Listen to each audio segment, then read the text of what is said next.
In 2007, I took a trip to a place that I never thought I would see or care about seeing.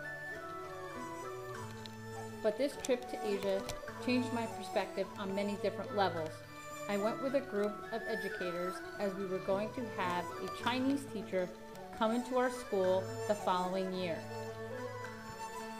We started our trip in Beijing. My preconceptions of what I might experience were not on target. This is a female bell person. I have never seen this in the United States. I was very surprised to see a female bell person in China.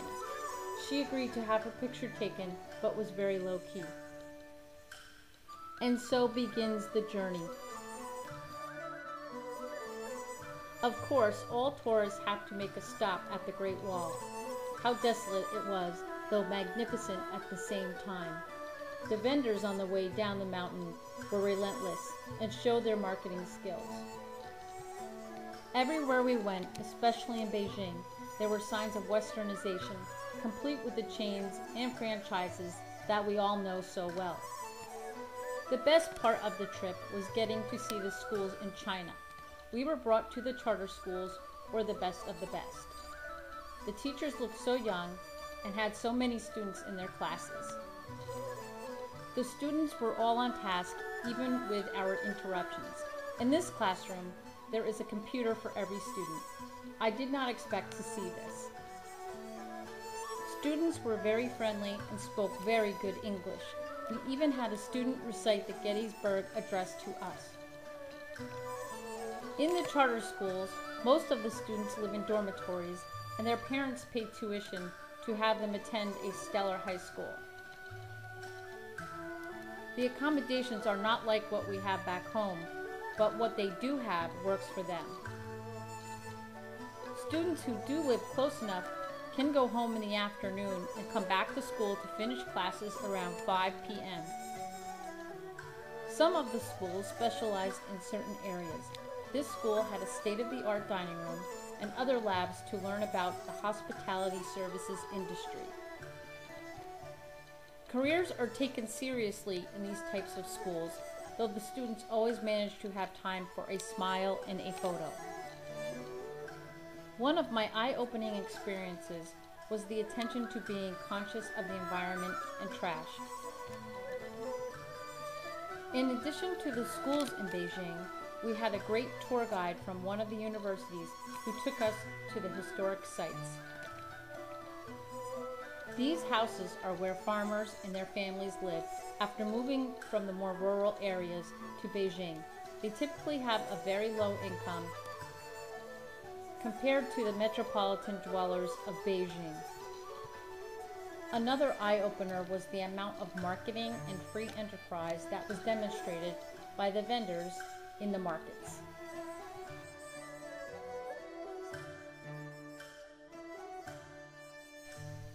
The next stop on our journey was Hohhot in Inner Mongolia. The head of the Asian Studies program at UVM is from this city. His name is Jafei Wang, and he went to the Inner Mongolia Normal University, and he accompanied us on our trip. This university prepares students to be teachers and professors.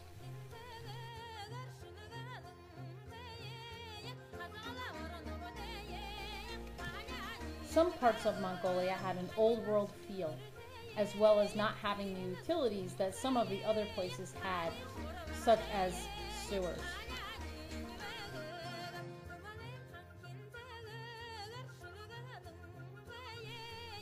One of my favorite moments was going to a Buddhist temple where I asked permission to take a picture of these monks. Food and flowers are left at the foot of the altar of Buddha as offerings.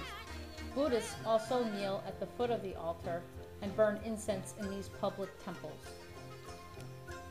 Some parts of Hohhot look just like an American street, as is shown here. In all of the schools we visited, the students lined up for exercises every morning. You may ask why they are all wearing the same thing. This is their uniform. Girls and boys have their hair cut the same way so that they are treated equally.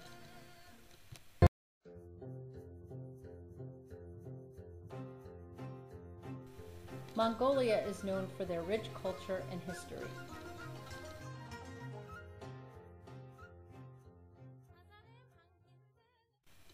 The next stop on this journey was Qingdao, which is on the east coast of China and very unlike the inland cities.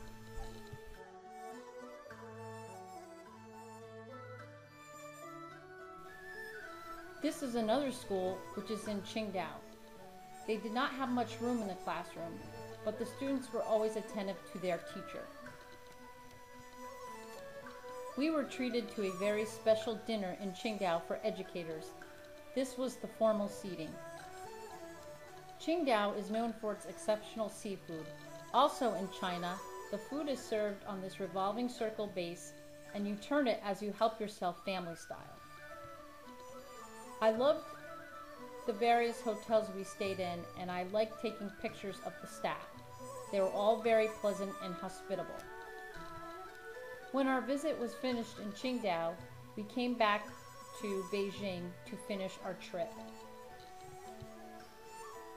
This signals the end of the Asian journey. However, the opportunity I had to visit China and Mongolia was something I will not forget.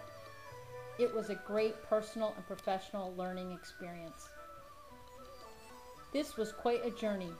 Though countries in Asia may not have the same views and perspectives of those in the West, the important thing is that we all value education.